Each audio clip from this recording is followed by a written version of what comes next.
All right, that music always gets me fired up. My name is Bryan Anthony Davis. I am here live on not only the Steel Curtain Network, but the Mile High Broncos network as well.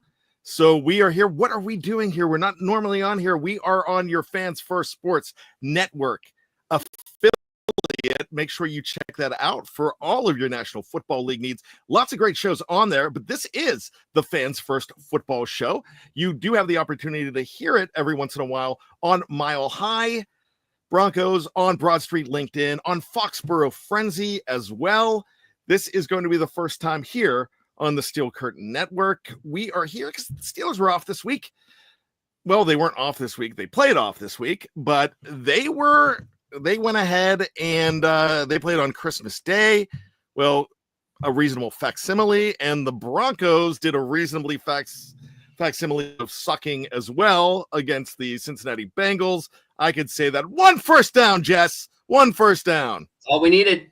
That's all we needed. Yes, and we did it. So let me introduce Jess Place from Mile High Broncos. He is one of the regular co-hosts on this show, along with Aidan Reed from Broad Street Linc'd. He is somewhere in a car celebrating the essence of Kenny Pickett somewhere, as he is the only one of us that had his team win this week. Nick Hogan's here as well from Foxboro Frenzy. And Nick, is that a new background? It is. It's a little bit of a mix-up. Obviously, we got to go into the new year with new feelings of euphoria around this team that is just garbage. So, yay! Your team lost yesterday, but your team won today by a lot of teams winning, and not yours. So right now, the New England Patriots have the number one pick in the draft. So here we go. They're on the clock until they screw it up next week against the Buffalo Bills, Hogan. Oh, let's not talk about it. Let's just hope for the best and find a way to not screw this up like we screwed up the rest of the season. Well, that'll be fun to happen. So this is a little bit different look for those of you here on the Fans First Sports Network here, or also following Steel Curtain Network, following Mile High Broncos. I know we are live here going.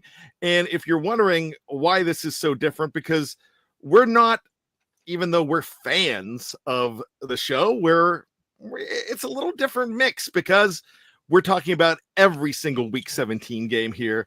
Unfortunately, even the Christmas Day games that I don't want to talk about, but I have to be objective, and I will. So we're going to get into that. We're going to talk about every single game that's happened, with the exception of the games that haven't happened, and that is this Sunday night game.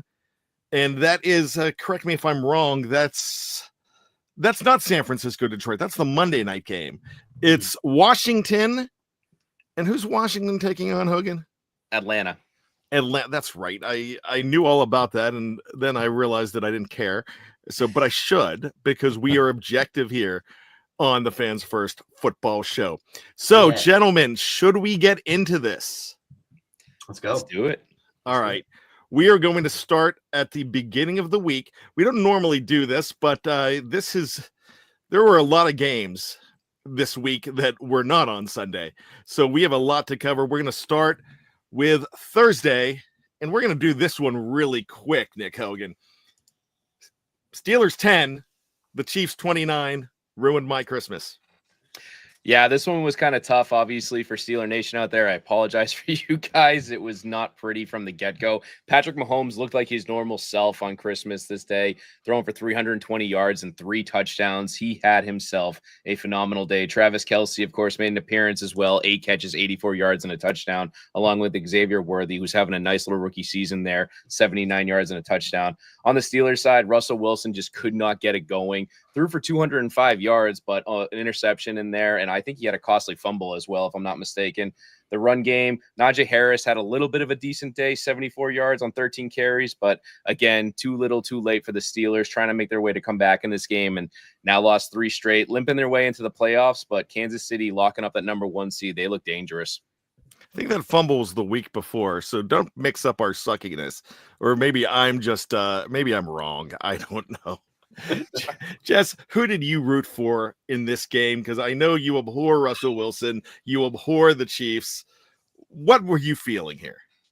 Well, I was rooting for the Chiefs because I was not so certain that the Broncos would beat Cincinnati, and so I was rooting for scrubs in Week 18 when the Broncos take on the Chiefs. I was hoping that the Chiefs would have it all wrapped up, ready to go, and they took care of business, and it looks like the Broncos will get the scrubs next week. So you're feeling dirty is basically what you're telling me. I've been rooting for the Raiders lately. I just blowing up that draft position is giving me new life.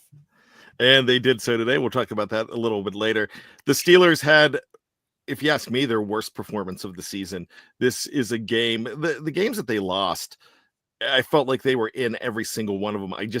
After they had a touchdown called back early on in this game, it was just a mess. They were never back in it. So just a pure disappointment. They have one more week to get things right, but they still have punched their ticket to the playoffs. Let's go to another game with two playoff teams, two teams that have clinched, but one looked like contenders, one looked worse than pretenders. They looked like dudes pretending to be pretenders. It was the Houston Texans at home. The best performance of the day was Beyonce, and I thought that sucked. Ravens 31, Texans 2. Yeah, this game was absolutely a drubbing from the get-go, where you thought Houston was going to try and get back into it when they got the safety there by some miraculous miracle, taking down Derrick Henry in the end zone to get their 2 points. The only 2 points they scored all day, so nothing to talk about on the offensive side of the ball for the Houston Texans. However, for the Baltimore Ravens, Lamar Jackson was phenomenal. 10 for 15, 168 yards and 2 touchdowns on the ground, adding another 87 yards and a touchdown. But Derrick Henry won himself the day there on Christmas. 27 carries, 147 yards and a touchdown. Like I said, his only mishap getting tackled in the end zone for the safety, but Baltimore is getting hot at the right time, and Houston, again, just struggling against good teams. Jess, in this game, I watched Lamar Jackson in this game, and I'm thinking that he could go ahead and repeat as MVP, but there's Josh Allen out there. How much did Lamar Jackson raise his stock, though, in this game? It was an impressive performance for sure. I think it's going to come down to next week, and it might be Lamar again. Josh Allen had another good day today, so it's still a 2-horse race, and I'm not ready to call it just yet.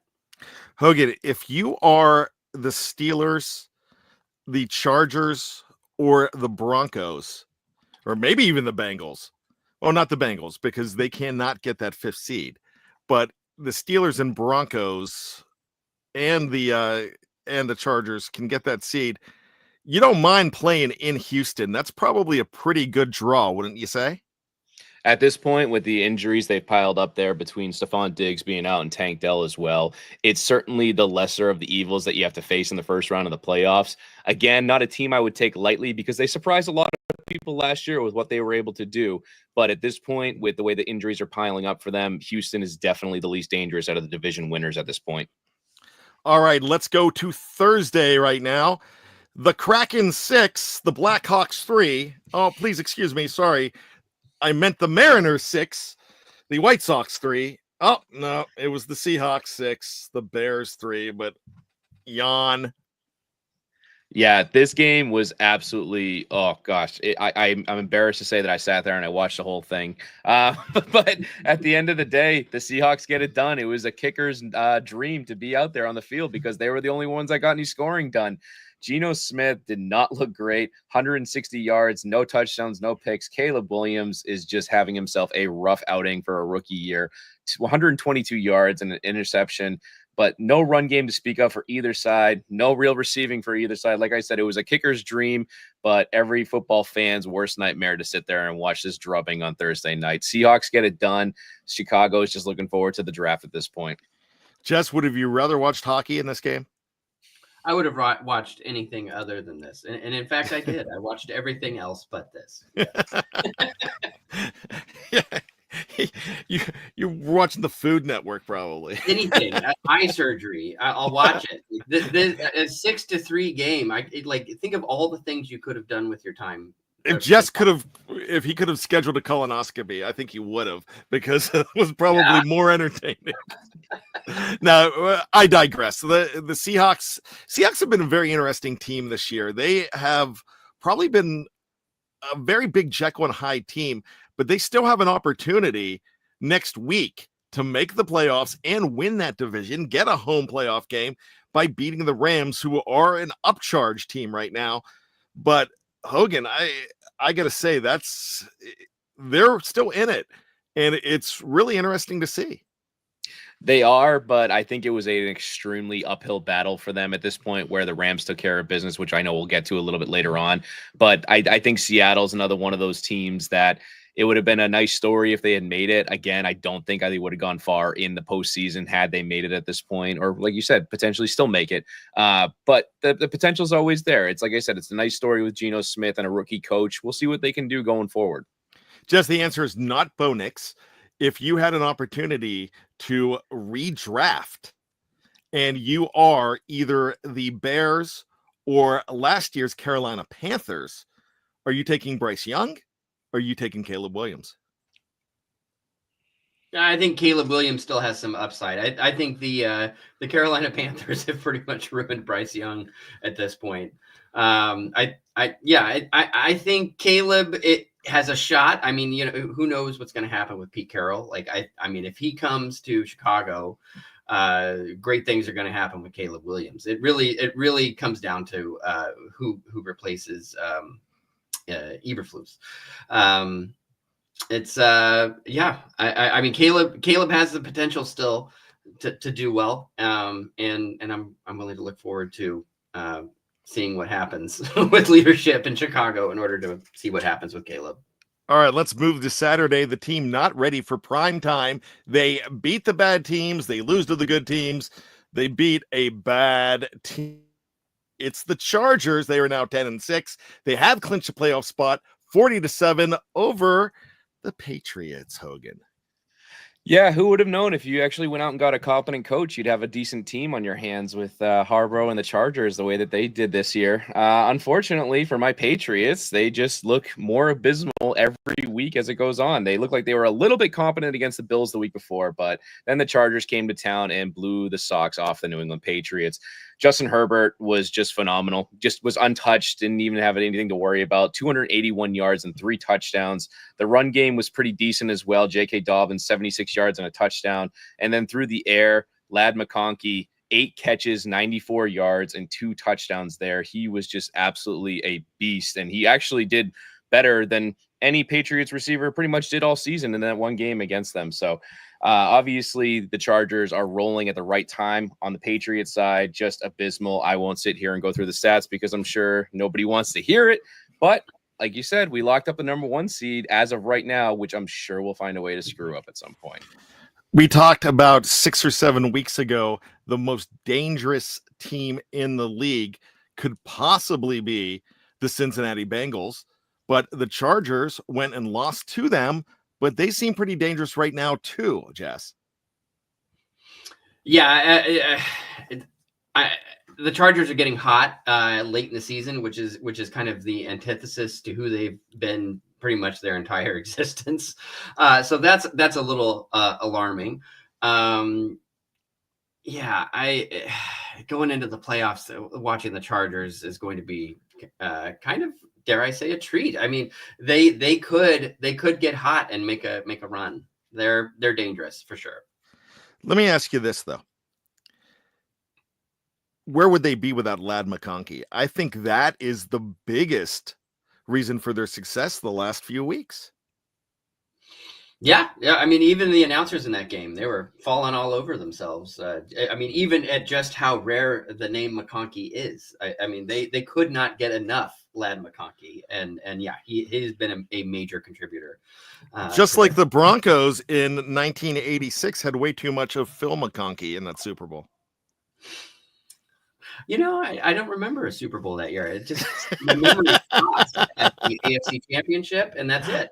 So Let's go to that team that I'm already hearing from my Steeler fans that hate the Bengals, but you've got to believe that at 8-8 and a team that was at 4-8, won 4 straight, you have to believe that they are dangerous with that combination. And it wasn't even Jamar Chase yesterday. It was T. Higgins, Hogan, 30-24 in overtime, Cincinnati over Denver. Yeah, unfortunately for Jess, this game was absolutely insane to the membrane all the way down to the last seconds of overtime there, where obviously, like I said, Joe Burrow has just been on another planet this year when he's trying to get this team into the playoffs at this point. They're still not out of it, which is crazy to say for a team that was 4-8 at one point. The Cincinnati Bengals, like you said, taking care of business in overtime against the Broncos. Burrow, 39 for 49, 412 yards and 3 touchdowns. All 3 of those touchdowns to T. Higgins, who had himself a day, 11 catches, 131 yards. Jamar Chase, even though he didn't get the touchdowns, the receptions were there and the yards were there. 9 catches for 102 yards. There were some really good numbers on the Denver side as well, though. Bo Nix, 219 yards passing, 3 touchdowns, 1 interception there. Marvin Mims Jr., 8 catches, 103 yards and 2 touchdowns. Cortland Sutton, possibly the catch of the game there, 55 yards and 1 amazing touchdown that sent it to overtime, obviously. But what a game all the way down to the end when Cincinnati doinked that field goal. Everybody was going nuts and thought that this was it was going to come down to the wire. And then Cincinnati found a way to pull it out. So we'll see what happens going forward. Jess, what's going through Denver fans' heads right now? Because this is a team that has played very well in the second half. They have played good football overall. They're getting more than a lot of people thought they were going to get out of Bo Nix. It looks like they have a franchise quarterback, but is it just the year that they put things together? That defense is phenomenal. I think that they have gotten better too fast. That's my opinion. They are not prepared for the stress of a playoff run. They don't have the personnel. Like, they have been able to put things together, and that is awesome. However, it could not come together against the Bengals. They went for it a couple times on 4th down, and the Broncos got a stop, and they weren't able to do anything with it. The field goal that bounced off the post, they weren't able to do anything with that. They were afforded opportunity after opportunity after opportunity, and they just could not capitalize on any of it. And they had some great receptions by Marvin Mims, and that was outstanding. I mean, it was kind of a fun game, like especially in like the 4th quarter, but not being able to get a first down in overtime to seal the tie. You didn't even need to score; you just needed to run out the clock with 2 minutes left to go. We couldn't do it, so the Bengals ended up winning. They're still alive in the playoff hunt. Thankfully, we are playing the Chiefs 3rd stringers next week, so I think we might get it done. Andy Reid does have a history of that, so that's interesting. I would love to see them knock the Bengals out. Now, I'm going to ask for a one-word answer from both of you because some people are disagreeing with me. I think the Bengals are dangerous. I know the Steelers play the Bengals next week. Yes or no, Hogan? Is this team dangerous? Yes. Jess? Lethal. Yeah, very. All right, so let's keep it going. There's one more game before we take a break. We're going to finish Saturday. Boy, I tell you what, those NFC West teams, they like defense, I guess. The Rams, 13. The Cardinals, 9.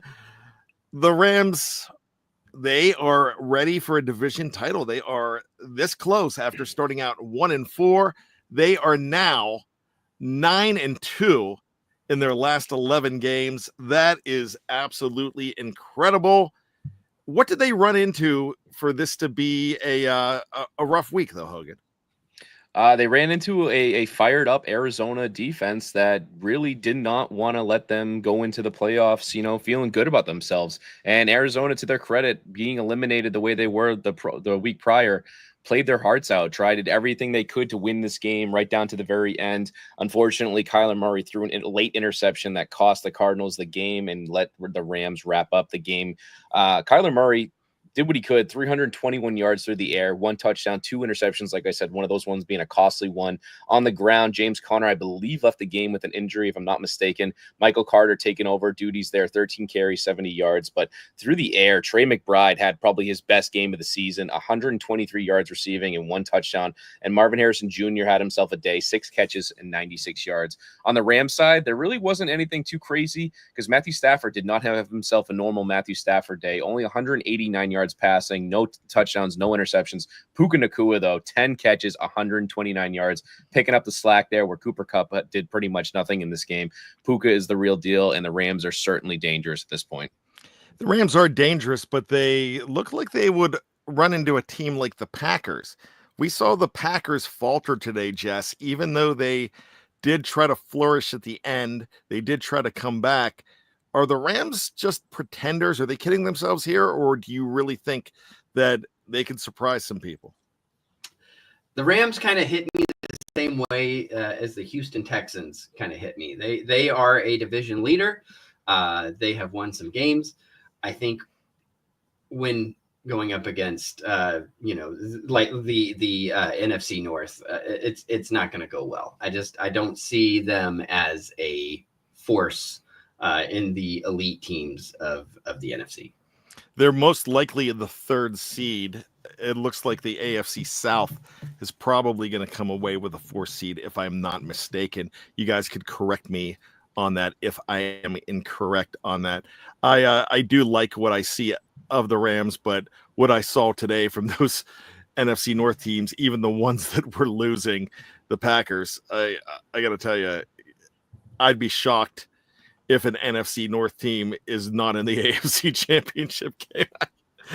I can't imagine it not happening. I'm not going to say the Super Bowl because you still have Aidan Reed's Philadelphia Eagles in there. Gentlemen, let's go ahead and take a break. We are going to, we have a full slate this week, so we're going to take our first break here. We will be back right after this. This is the Fans First football show from the Fans First Sports Network, also being simulcasted on Mile High Broncos and the Steel Curtain Network this week. So we will be right back right after this. Please stick around. Never slow. Make 'em whoa. Watch me go. Ready, set, go.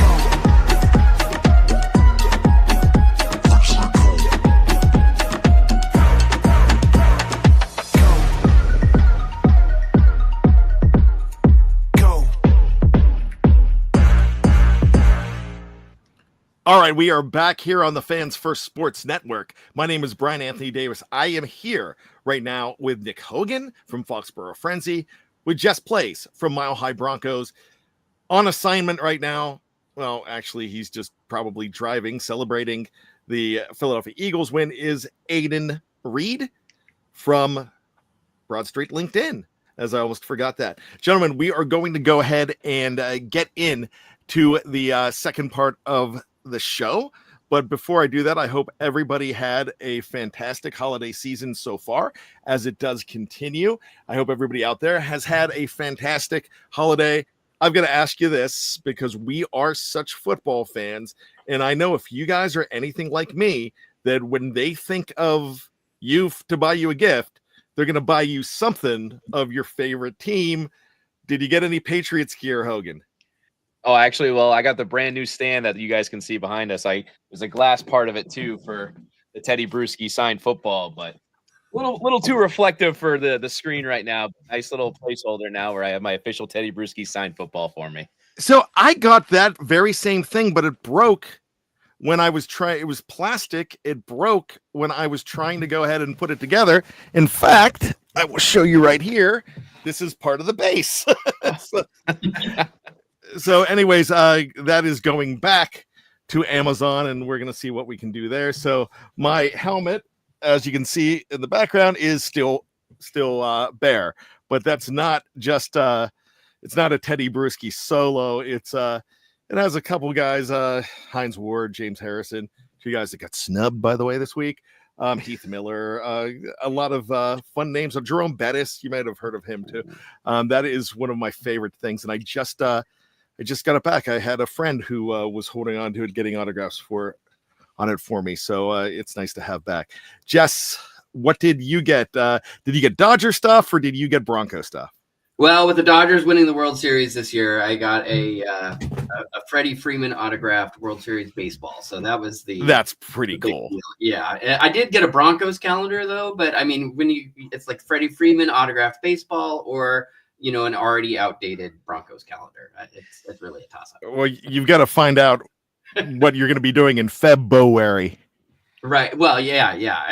I'm just glad that Russell Wilson's not in it because these calendars are made like 2 years in advance before they. I tell you what, there's some Steeler fans right now that are hoping Russell Wilson is not on the 2025 calendar as well. I am. I still am. I'm still firmly behind Russ, and which that's going to open up a whole can of worms here on the.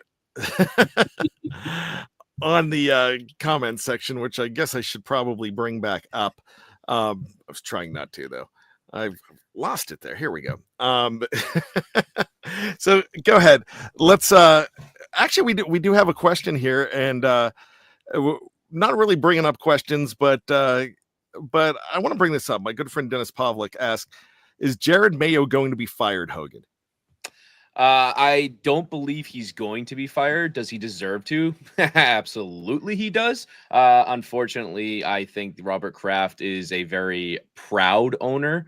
And by proud, I mean he's prideful, where he doesn't like to admit mistakes. And I think he's going to let the leash go a little bit longer, to the dismay of myself and many Patriot fans. But he is so in over his head and incompetent that it is mind-blowing that Mayo is still the coach of this team. It's awful. Jess, you are not to be left out of this too. Our good friend Bryan Brown, who's very famous for the phrase "Joe Burrow can kiss it," asks this question here: does Jess like the current Denver uniforms or the old school ones? You know my answer to that one. I like the 80s uniforms the best, but those are my favorite. Uniforms are a nice refresh. Yeah, it's kind of cool how they brought in the lines of the logo into the sleeve, and I think that the away white jerseys are some of the best we've ever had. I think they look really good. But that logo on your hat is still my absolute favorite. I will tell you that.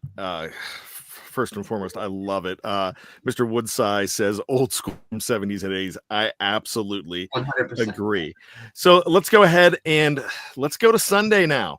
We are back into week 17. It was a very interesting week 17 to me, as I feel like there was separation. The haves and have-nots. It seemed like there was separation. That the teams trying to say that they were a have proved to be a have-not today.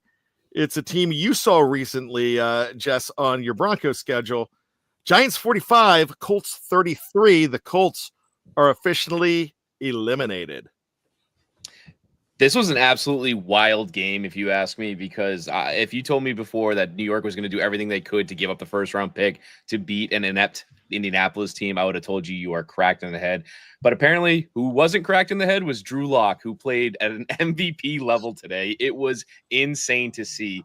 He finished the day 17 for 23, 309 yards, and 4 touchdowns. And a couple of those touchdowns went to a guy you might have heard of, Malik Neighbors, who had himself a day. 7 catches, 171 yards, and 2 touchdowns. Robinson obviously getting in the action as well. 5 catches, 71 yards, and 2 touchdowns. And Indianapolis, without Anthony Richardson, did their best to stay in this game there. Joe Flacco looked like himself a little bit. 330 yards, 2 touchdowns, 2 interceptions. Jonathan Taylor, 32 carries, 125 yards, and 2 touchdowns. If you had those guys on your fantasy team, you're probably smiling right now. But like I said, who's not smiling is the Indianapolis Colts, who are the losers of the day, getting knocked out of the playoffs. And again, the Giants giving up the first round or the first overall pick to go 3-13. Jess, this game. Now, I like what Hogan said, but following different teams like the Jaguars, like the Raiders, those players don't care. They're looking to win because they're trying to keep their jobs. So I am not shocked whatsoever. I probably have never disagreed with Hogan on the show. This is the one time I am going to disagree with him, because I don't think teams, the players on the field and the coaches, they want to be around next year for any draft pick They don't care where they're picking because that guy might come in and take your job. Yeah. I think Indianapolis really kind of embarrassed themselves today. I mean, I don't know. You got Joe Flacco. Like everyone last year was getting super excited when he was the quarterback of the Browns, and I'm like, if you live by the Flacco, you die by the Flacco. And they You've died by the Flacco before. This is the former Broncos quarterback bowl. We got Drew Lock against Joe Flacco, and if you ask me which of the two was the better quarterback, it's Drew Lock, and he had 4 touchdowns throwing and 1 rushing, and he clearly wants to be in the league next year. Joe Flacco, I don't know what he wants. Did Drew Lock ever get a true chance in Denver? Yes, he did. It just never materialized. It never happened. I mean, granted, we did have like historic coaching uncertainty while he was there, and that definitely didn't help, but it never coalesced in anything that we could build on. And so who was the better quarterback, Russell Wilson or Drew Lock? Okay, let's move on.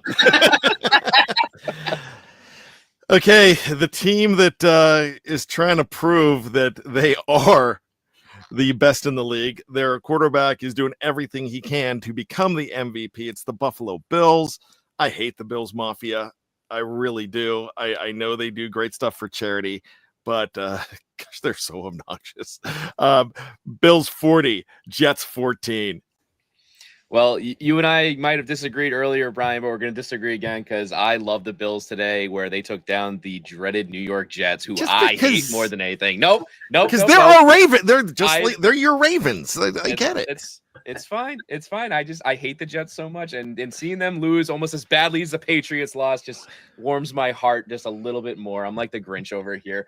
Anyway, let's get to the actual game. Don't you feel dirty though, Nick Hogan? You got to feel a little dirty. Hey, when Buffalo Bills, the Bills stands for boy, I love losing Super Bowls. They got to get something once in a while, okay? I've never heard that. That's awesome. That's what Bills stands for. Boy, I love losing Super Bowls. When you go to 4 straight and you lose 4 straight, you deserve a little bit of luck once in a while. You know who doesn't deserve the luck is the New York Jets, who I love seeing lose. Anyway, like I said, let's get to the game. Buffalo absolutely blew the doors off the Jets here. Josh Allen, 182 yards passing and 2 touchdowns. Got it done on the ground as well, 17 yards and another touchdown. He is just a touchdown machine at this point. I think he broke a record. They might have broken a few records at this point. Who knows? Like you said, he's in the MVP talk for a reason there. On the New York side, there was absolutely nothing to discuss. Aaron Rodgers was abysmal. 112 yards, 2 interceptions. Actually got benched at one point for Tyrod Taylor, who got 2 touchdowns through the air where Aaron Rodgers could get nothing done. Buffalo wraps up the number 2 seed, earning a 13-3 record. New York Jets fall to 4-12. And again, looking forward to the draft. Jess, are the Bills the best team in the AFC? I think so. Yeah, actually, I think that they are better than the Chiefs. I think, and they're certainly better than the Texans. So, I mean, there you go. But I don't know. It makes me feel good to see Aaron Rodgers struggle as mightily as he did with his 44 quarterback rating. So, I don't know. Just all that mystique and the everything that surrounded Aaron Rodgers over the last couple of years. Like, oh, is he going? Is he leaving? Is he going? Is he leaving? Oh, he's coming to Denver. No, just kidding. He's going to stay. Oh, now he's a Jet. And now his Achilles is ripped. And it's just like the drama of it all. And just to see the struggle, it's just kind of like, we can all take a breath and just realize that we don't need to pay as much attention to Aaron Rodgers as Aaron Rodgers thinks. Is he done? He's done. Yeah. Hogan, is he done? I mean, I'd like to say yes, but I think New York is so dysfunctional. They're going to have to bring him back because they have nothing else to turn to at this point. They're not going to go with Tyrod Taylor. Here's the thing. No, here's a question, because a buddy of mine was watching the game with me today, and we were watching that for a little bit, and he asked me about Aaron Rodgers, and I'm like, I don't know, because the Jets are where dreams go to die. I think they are the worst franchise that I have seen in my career as a fan. And that's over 40 years. Even when I was a kid, I could tell the Jets were a train wreck. One of my best friends in high school, and still I'm friends with him today, he loves the Jets so much and hates the Jets equally because they break his heart all the time. And I'm wondering if Aaron Rodgers was on another team, if he would be that bad. Well, I could tell you this. If he ends up leaving the Jets, whatever team he goes to next year, if he starts for them, he's going to have a great year. Because if you look at former Jets quarterbacks, they are just prospering around the league right now. Talking about Geno Smith. I was going to say not Zach Wilson, but Sam Darnold's having himself one of his best years. And then if you go back to the same trajectory that Brett Favre took when he left the Packers, he went to the Jets for a year. He went to Minnesota and arguably had his best year ever as a pro with Minnesota when they lost in the NFC Championship. So I tell you what, whoever gets Aaron Rodgers next year, watch out. They might be dangerous. I think there was a bounty on Brett Favre and the rest of the Vikings in that game, if I'm not mistaken. Yeah, I think that was a bounty game. Who would do such a thing? That's awful. I have no clue. I'm sure. I'm sure he's a reputable coach for a reputable he's team. No longer with that franchise. Yeah, but he's with your franchise, Place.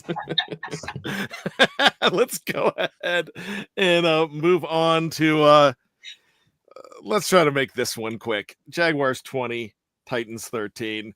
In 10 words or less, Hogan, go.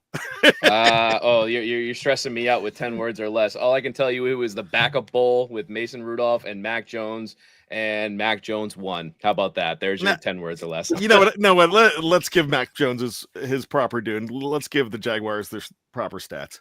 Well, I'll give the Jaguars their proper stats. I will not give Mac Jones any due for what he did to my franchise, but I will read what he did anyway.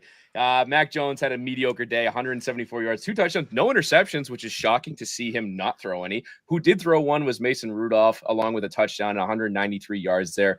Tennessee falls to 3-13. Jacksonville improves to 4-12 at that point, where it is just a struggle bus division with the AFC South there if you're not named Houston.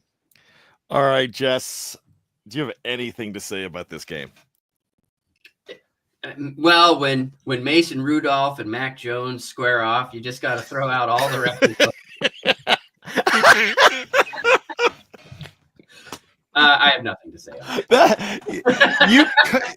You constantly have great quotes on this show, and so humorous quotes. That might be one of your best.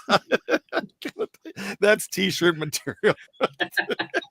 All right, let's move on. The Las Vegas Raiders 25, the Saints 10.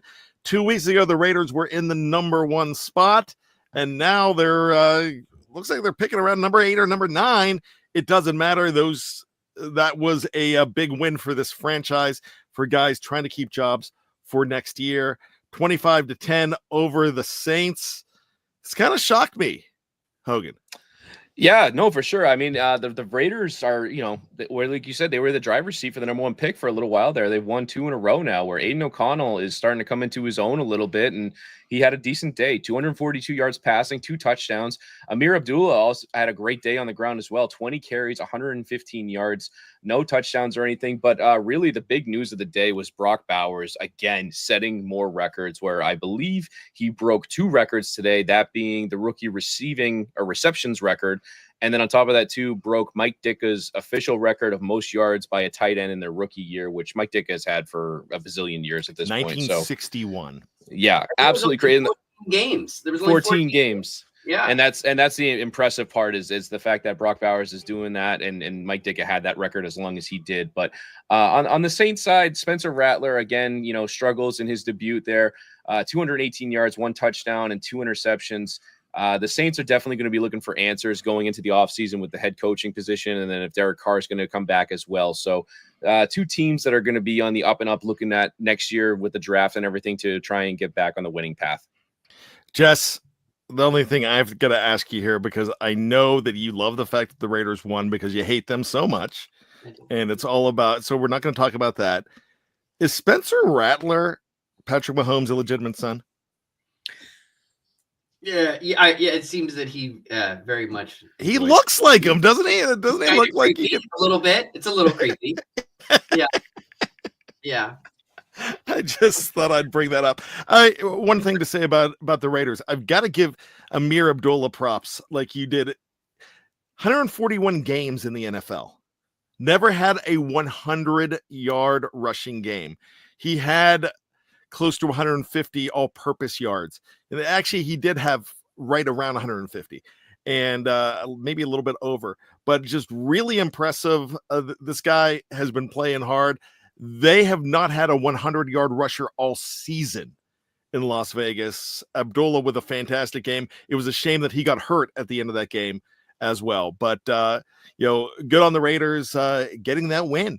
So let's keep on going. We don't want to spend too much time on a team with a combined 9 wins. So let's talk about a team with a combined 13 wins. A game with two teams. Shut up, Bryan. Buccaneers 48, Panthers 14. If you were against Baker Mayfield in your fantasy championship game today, he ruined your lives. Hogan? Yeah, well, Baker Mayfield usually likes to ruin my life because for those that know me, I am a diehard Texas Longhorn fan, and I can't stand Baker Mayfield. And he decided to have his best day of the year today on Championship Sunday for all of us in fantasy land, including yours truly, who went against him. So I despise him. But that being said, I still got to read what he did. He threw for 359 yards and 5 freaking touchdowns. It was unbelievable. Not to be outdone on the ground as well. Bucky Irving, 20 carries, 113 yards. And the receiving department, Mike Evans is back to his old self. 8 catches, 97 yards, and 2 touchdowns. Jalen McMillan getting in the action as well. 51 yards receiving and 2 touchdowns. And then on the Panthers side, there is not much to talk about. Like we talked about earlier with Bryce Young, 203 yards and 2 touchdowns. That's the only scoring that the Panthers did today. Adam Thielen trying his best to look like his old self there. 5 catches, 110 yards and 2 touchdowns. Tampa Bay blows out the Panthers 48-14. Tampa Bay looks like they're in the driver's seat for that division at this point. Yeah, I do not know exactly. That game is tonight with the Atlanta Falcons. I really, when they're on. And it feels like there was a point where Tampa lost a couple receivers. I believe it was right around mid-season, the Ravens game. They lost a couple guys, but now they are, now they're in control again. It seems like they are going to go ahead and wrap up that 4th seed, but they are going to get either the Lions or the Vikings, probably if they're the 4th seed in that first round. So it might be short-lived here, Jess. Yeah, Baker is really found a home in Tampa, and I think they're going to probably stick with him for the foreseeable future. Things are starting to come together for him. Like they're just a few pieces away from really, putting forth a real, I don't want to say dominant, but let's say dominant just to say it. Let's say dominant together. A dominant run in the future. I think this year things may not work out for them, but I like what I'm seeing. They're putting things in place. All right, let's go ahead and get your Zach Bond stats out, because this is, if you're not used to the show, this is where our good friend Aidan Reed likes to wax the car of linebacker number 53, Zach Bond of the Eagles. Eagles 41, Cowboys 7. Kenny Pickett goes out of this game, but he did a little bit of tush pushing himself for the 13-3 Eagles.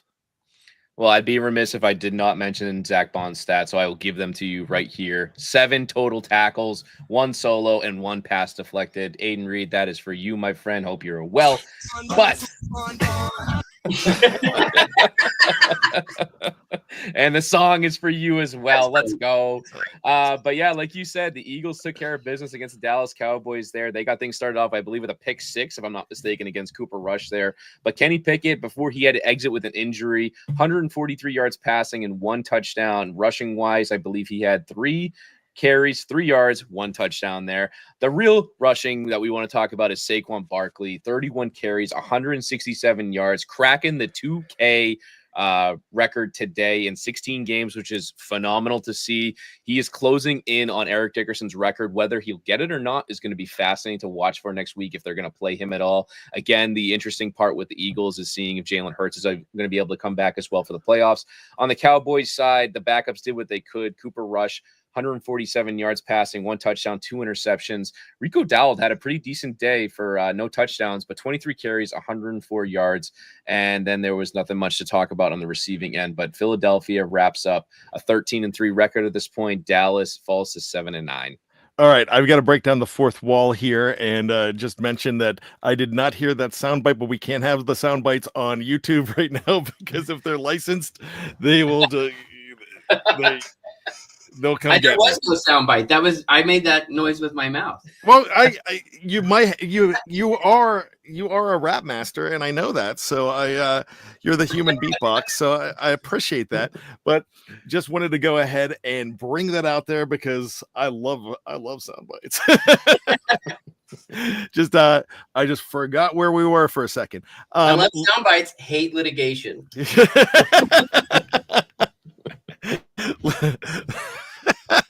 We do have fun on this show. I hope if you're listening to this for the first time, you check us out on the NFL affiliate because we talk about every single team and we have a great time doing it. It's I've never had a Patriots fan that I liked. And now I have one that's one of my closest buddies. Jeez, and fired. I didn't even do anything. I'm complimenting you, Hogan. It's all right. I don't really like Patriots fans anyway. Just the ones that listen to my show. So that's all. Jess, Saquon is just off the charts wonderful. I mean, what he went through in Hard Knocks in the off season that was highlighted on Hard Knocks, and then you're seeing what he's doing now. Does it take any shine off it if he breaks Eric Dickerson's record in even though he's playing one more game? That's a 40-year-old record. Does that take any shine off it for you? Does not for me. No, a record's a record, and if you own it, I mean, it's yours. Like, who cares? What led up to you falling into place to be able to do that in an 18th game, or 18th week of the season, I should say. Yeah, I think it's a substantial achievement, and I remember when Adrian Peterson came within a dozen yards, right? It was like 12 to 19 yards, something like that, and it's a different game than it was when Eric Dickerson played. So there's always going to be different circumstances, and so either you get the record or you don't. So you might as well go ahead and get it. I think really quickly that the appreciation is more substantial for the older records at that point. Cause like you touched on with Mike Ditka, his record held since 1961, you said, right? For his tight end record there. It just means more for those guys that held the record when they did it with less games and in the era that they played in. I just want to throw that in there. And I like that you said that. And it was interesting to say about Brock Bowers. He did it in 16 games and he broke Laporta's record that last year, what 3 weeks ago? It was just incredible. So he broke some records in 14 games.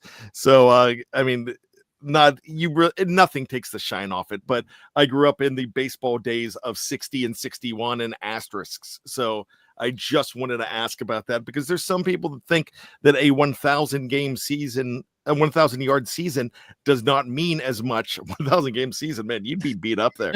I think we could do it. Let's do it. 1,000 games in a season. What could Brock Bowers do in 1,000 games? I think it's the content we could create. Yeah, I tell you what, we would break download records and we would not care about the asterisk, I guess. So I think that answers that question. Let's go on to the game of the week. You know what we're talking about here. It's Dolphins 20, Browns 3. Oh, you got me with that one. I was getting ready all hyped up to talk about the Packers and Vikings. You threw a curveball my way. All right, if we got to talk about them, we'll talk about the Miami Dolphins taking care of business, like you said, 20-3 against the Cleveland Browns.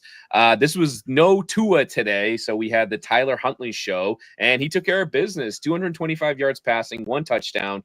On the receiving side, Tyreek Hill is back to his old self somewhat. 9 catches, 105 yards. That is, again, without Jalen Waddle. And then I believe Devon Achane did not have himself a day, 10 carries and 25 yards. That was abysmal, to say the least. But on the Brown side, DTR did not do too well there. 170 yards and an interception. Rushing wise, they really couldn't get anything going on the ground. I believe Jerome Ford left the game early, but was able to come back due to an injury. But Jerry Jeudy did a little bit of okayness, 12 catches, 94 yards there for the Browns. They fall to 3-13. Miami 8-8, and I think they're still vying for a playoff spot, if I'm not mistaken. Yes. Just does this team surprise you though? This Miami Dolphins team. The reason I'm asking, because it seemed when they got guys back after their injuries that they would have done a whole lot better than 8-8. Yeah, I whereas like I've the other team that you asked me about earlier, I've already forgotten because we've talked about just about all of them. They're putting the pieces in place to build on. Oh, it's the Tampa Bay Buccaneers to build to the future. I don't necessarily see that with Miami. I don't think that Tua is a long-term solution just because of the concussion thing. Like it's so frightening. Like I bring that up every week, and it's just it doesn't seem to me like it's wise to build around someone who is so fragile. And so I don't know. I see this as kind of fool's gold. I mean, to be 8-8 going into the last game of the season, I mean, that's a good season, especially considering all that they've gone through with Tyreek Hill getting arrested and the injuries and everything. But I don't necessarily see them as legitimate. Is that fair? That is absolutely fair. Let's go ahead and talk about probably the game of the week. Vikings 27, Packers 25. It was not this close a good bit of the game, but it was a barn burner at the end, Hogan. Yeah, this was one of the games that you could, not watch the first, I would say, 50 minutes. And then if you turned on the last 10 minutes, it was phenomenal football. Well, that being if you're a Minnesota Vikings fan. Green Bay coming up just short at the very end there. But Minnesota, I mean, they are dangerous. They could be one of the best teams in the NFC at this point. Sam Darnold, 377 yards, 3 touchdowns, and 1 interception. Nothing much on the ground game there, but through the air, Justin Jefferson gets it done again. 8 catches, 92 yards. Jalen Naylor coming kind of out of nowhere. 5 catches, 81 yards and a touchdown. Jordan Addison adding another touchdown as well. Green Bay did no scoring whatsoever until pretty much the third and fourth quarter there. Jordan Love, not a great day by his standards, 185 yards and a touchdown. Josh Jacobs, 17 carries, 69 yards and a touchdown. Romeo Doubs there getting 7 catches and 58 yards. They just were kind of all over the place, but they did everything they could to get back in the game there and just came up a little bit short when time ran out. Just right now, the Packers are the 6th seed. The Lions, because they have not played yet, are considered the 5th seed. That will change tomorrow night. But the Packers, they proved that they're a good team, but the Vikings and Lions are on another plane. Who do you think is the best team in this division after watching this game today? I still think it's the Lions. They've just got too many playmakers. I mean, yeah, David Montgomery got injured, but they're so explosive and so dangerous with Jared Goff. And that's not to take anything away from the Vikings and what they did today, or even the Packers and their near comeback attempt. This is probably the most formidable division in the NFL right now, and it's going to be really exciting to see it play out in the playoffs when they start going up against each other again. So next week is going to be absolutely fantastic. I don't know if that's a protected game or if that is going to be on Sunday Night Football. We should be seeing the schedule coming out, I would probably think, after the Sunday night game. So by the time you're listening to it, it may be out as we are recording this on Sunday night before that Falcons Commanders game is over. Let's go ahead and take a look at the updated playoff picture. In the AFC, it's the Chiefs at number 1, and they will hold on to that. They have clinched that first week bye in the playoffs. They are number 1. They go ahead and have the Broncos next week. We'll talk about that in a second. That's a very important game. Bills are at number 2. They are not moving from that position either. The Ravens right now are at number 3. They would have to lose to the Browns, have the Steelers who are at number 5, beat the Bengals for that to go ahead and change. At number 4, the Houston Texans, they are in pretty good shape right there for that division crown. It looks like, if I'm not mistaken, they did go ahead and wrap up that division today. They are first in the AFC South. They have secured that bye because the Colts are no longer in it. The Houston Texans are at 9-7. The Steelers at 10-6. We already talked about them. The Chargers are at 10-6, but courtesy of a head-to-head loss to the Steelers, they are right now behind them. So are the Broncos. Right now, the Broncos are currently in the number 7 spot, but they have to win next week. Should they lose and the Bengals win, the Bengals will take that spot. The Dolphins are currently ahead of the Bengals on that bubble as well. And the Dolphins have an interesting game next week because they are taking on the New York Jets. That's what we're looking at. 9 teams, 7 spots, 6 spots are taken. There's 1 team left. 1 spot left. It's the Dolphins, Bengals, and the Broncos right now have a 54% playoff probability chance. The Dolphins' probability is at 31%. The Bengals are at 15%. Let's go ahead and look at the NFC. It's really hard to do this playoff picture right now since the Lions have not played yet, but the Vikings are currently number 1. We're just going to go ahead and say that the Vikings and Lions, one of them will be the number 1 seed, one of them will be the number 5 seed. The Eagles right now are at 13-3. They cannot get the number 1 seed because even if those 2 teams tie, they will be ahead of the Philadelphia Eagles. So the Eagles are firmly in that number 2 spot. It looks like the Packers right now are at number 6 with a more than 99%, but not 100% chance. It's the Rams. They can go ahead and wrap up the division with a win next week. They are at 10-6. The Buccaneers right now are at 9-7, and the Commanders are at 10-5. In the hunt, the Seahawks and the Falcons as well. We will see what the Falcons and the Commanders do. That could go ahead. If the Falcons beat the Commanders, that could give the Rams the possibility of clinching a spot as well. The Rams do not have to win the division to go ahead and make the playoffs. Now's time where we go ahead. Gentlemen, we have our team of the week. I'm going to start with Jess Place. Oh, I'm going to go with, I don't know.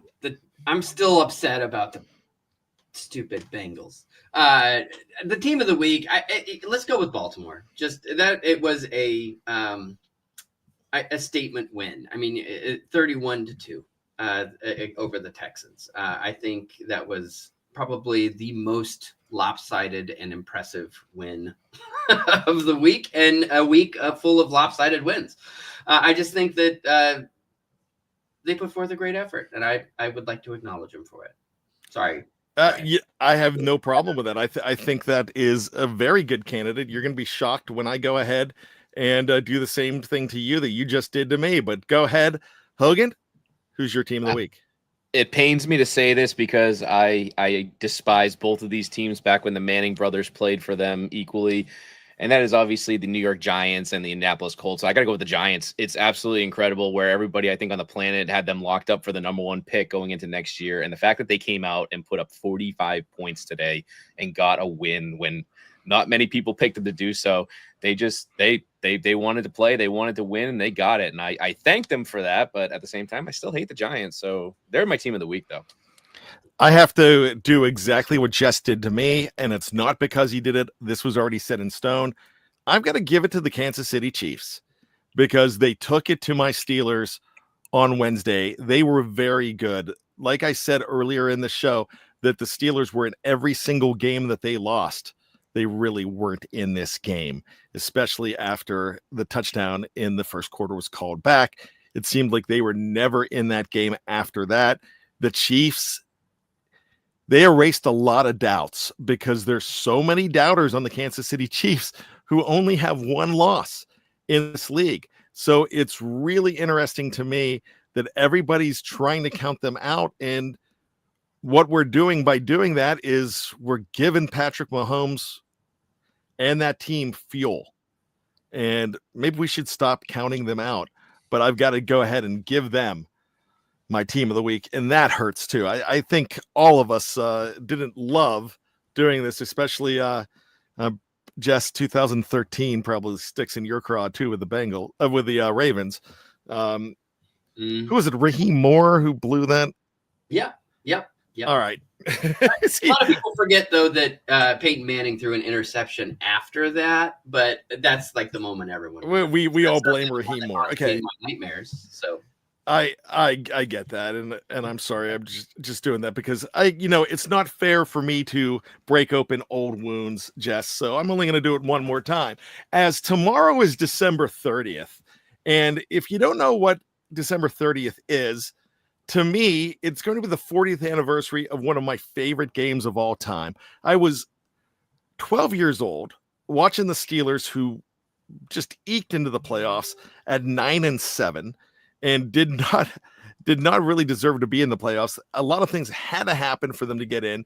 They got in. They took on the Denver Broncos, who were 13-3. They called themselves Rodney's Rejects at the time. They had a young John Elway. They were a fantastic team. A lot of people thought they were going to the Super Bowl. A lot of people thought they would be winning the Super Bowl. But what happened? The Pittsburgh Steelers, Walter Abercrombie, Frank Pollard, and Mark Malone helped shock the world, along with Lewis Lips and John Stallworth too. It was one of my favorite games of all time. I watched it again recently. I just have a lot of fun with that game. I know, Jess, I love you, buddy, but I had to bring up the 40th anniversary of the Rodney's Reject game. Hey, anytime I can think of the 80s and the level of football that the Broncos were putting out during that time, that's a good time. I mean, this last decade has been rough. So anytime you want to take me down memory lane to the 80s, let's go. I'm with you, man. All right. So let's go ahead and get ready to get on out of here. We got to thank everybody. And if you enjoyed this show, thank you so much. We really appreciate you hanging out with us. Check out our NFL affiliate. There's a lot of great shows on our NFL affiliate. And if you are only watching YouTube, then you're missing out on a lot of shows on the Fans First Sports Network, whether it be the Steel Curtain Network, whether it be Mile High Broncos, whether it be Foxboro Frenzy, whether it be the Las Vegas Raiders Insider Podcast Network, whether it be the Los Angeles Rams Podcast Network, whether it be the Jacksonville Jaguars as well, because I produce those shows. I have to give them a plug. There are so many other great affiliates, and we're always looking to have great affiliates. So if you know somebody that has a podcast that has had success with their podcast, but don't have an affiliate at home, let us know, because we would love to reach out to them and talk to them. That's how we found Mr. Nick Hogan and Foxboro Frenzy as well. And a great, just a great addition to our network. So thank you so much for hanging out with us. We really appreciate you. Jess, Hogan, any final thoughts? Start with you, Jess. Just need the Broncos to take care of business next week, or I'm going to be a very sad Bronco fan going into the offseason. Hogan, what kind of business do you want to be taken care of next week? Go Buffalo Bills. Go Bills. That is the only time you're going to hear me say that, but go Bills, baby. You want Travis Hunter? I don't want Travis Hunter. I just don't want the Patriots to screw up the first overall pick, which they probably will. Well, I don't think they're taking an offensive line. Well, we'll talk about that another time. Trade, baby. Trade. Oh, you want that big trade. All right, here we go. It's time for us to get out of here. And if you haven't listened to the show before, you're going to hear us do it like we do to get out of all of these shows. It's simple. It's 2 words. Gentlemen, as always, go football. Go football.